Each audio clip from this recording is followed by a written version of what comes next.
Hi. So today itself, there is a statement in the newspapers from a DMK minister, Mr. P.K. Sekhar Babu, and that reminded me to create this video for all the people uh, regarding this particular subject.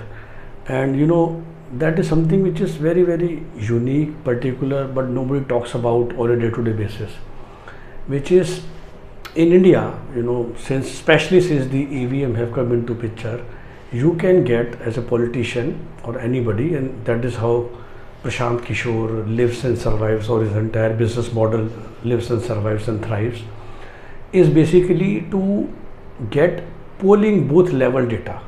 And you can safely assume that in a typical polling booth, there are not more than 1000 votes in a day, because they have got 6-7 rooms and average they keep a time for a candidate. So my understanding is, in a typical polling booth, if you talk about, there will not be more than 1000 to 1500 votes in total. So now, because we get the polling booth level data, it helps, as I said, election strategists and management people to create strategies, because broadly speaking, generally there is not major shift. So, and you know that if in a particular area or a booth, if out of 1500 votes, 1300 are going to a particular political party for the last 5 elections, it is very difficult to break them. And that is what I said, what IPAC do, or what Amit Shah do very beautifully, or is to basically focus on these small things and really getting down into data and figuring out who our current voter and potential voter is. And we all know these sciences that they go through, and they focus on the polling stations actually, which have given them lot of votes in the past. And that's the same reason why Mr. Kamal Hassan decided to go and all the way and fight from Coimbatore city for the recently concluded assembly elections, because in the last Lok Sabha election, by chance his party candidate got a lot of votes from that particular area, the maximum votes that his party got in a particular assembly constituency. So he thought that we have got enough of the base, because those are the people who voted for his party, and then if he goes there, he can really pull it. And he almost pulled it. He barely lost. So that is the beauty of this polling station, assembly level data that we get. Now, what is the harm? And the harm is given by Mr. P.K. Sekhar Babu, and he might have given a very casual statement. And he clearly said that in my area, we will continue to work for North Indians, knowing that these people doesn't vote for us for many years. Yes. So we all know, especially in the non-Hindi belt, we always know, and again BJP knows that you go to Bengal, all the non-Bengali speakers were, together were for BJP. And so if you go down to the southern states, especially the 4 states of Tamil Nadu, Kerala, Andhra and Telangana, of course with everything else in place, the Hindi speaking voters, anybody who has migrated from North India to live there, is definitely generally a BJP supporter. Why I mentioned BJP? Because he actually gave the data, and he actually said in the statement that in my constituency, the recently had polling booth, my party got 50 votes, whereas BJP got 350 votes in that particular polling station, and that particular colony in which the North Indians are living together must be is in hardcore Chennai city. And I broadly know Chennai city, so I can imagine that this place which have got 350 BJP votes would be the North Indian small colony, where all the businessmen from North and Gujarat who has settled in Chennai, and they do business in that city. And he clearly mentioned that, of course he said that we will continue to work for them, but the reality is it doesn't happen. And honestly speaking, I can feel that personally now for the last 7 years. So where I live, again in Delhi, our assembly area has been a particular political party bastion, let me call it very again openly BJP. And within that assembly area also, few colonies are, as I said, are the BJP voters, and few colonies are non-BJP, historically Congress, and now they have moved to Aam Aadmi Party. And of course, in both the pockets few people vote for other parties also, but as I said, in my polling booth we can safely tell you that 90% people vote for BJP. Now because of that, thankfully we were already a very developed colony, and we is actually in Delhi's top 20 posh colony as we call it.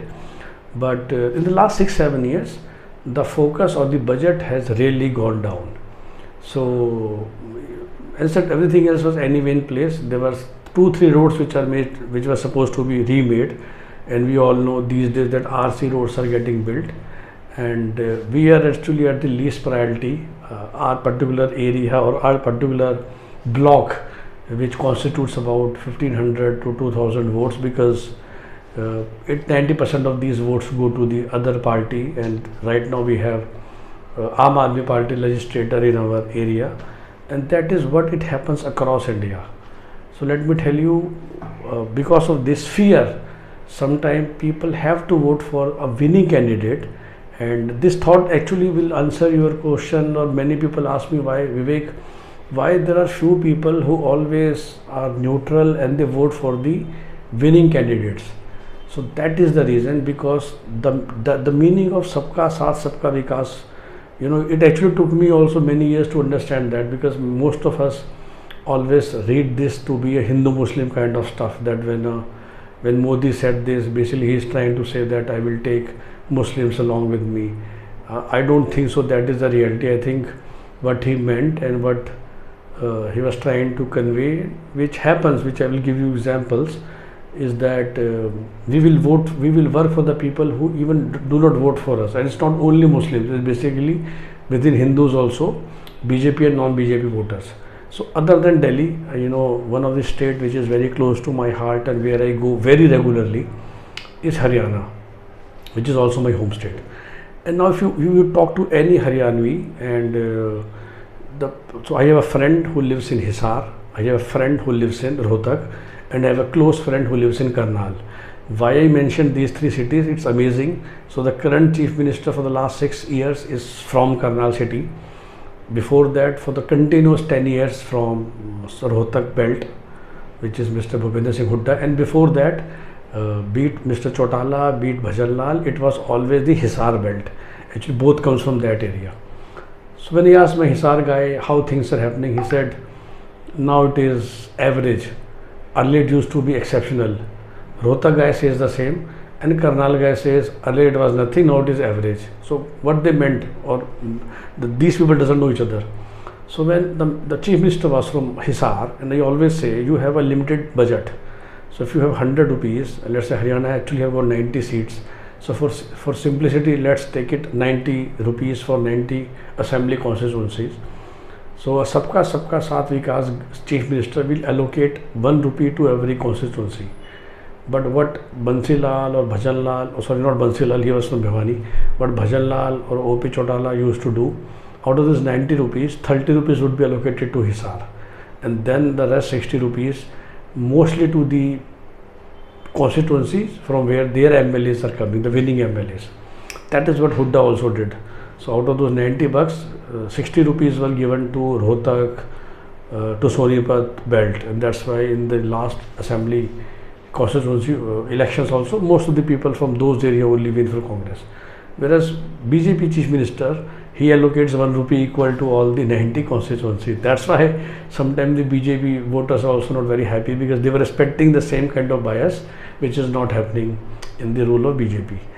And that is what I think is the problem of India, that when the politicians win and they know that we don't have to work for 100 people, for the very simple reason, let me give them this benefit of doubt, because they do not have enough funds and money. So with the limited amount of funds, they always try to work for the people or for the polling booths which have given or which have voted for them, and that's the biggest problem. So I don't know how to solve this. This data should be kept secret, because coming out of this data publicly actually leads to all these things. It leads to a very biased campaigns. It leads to a very biased development for the next 5 years. So think about this, and do let me know your feedback on the comment section. Do subscribe to this channel if you want to really make India a better democratic country. Thank you.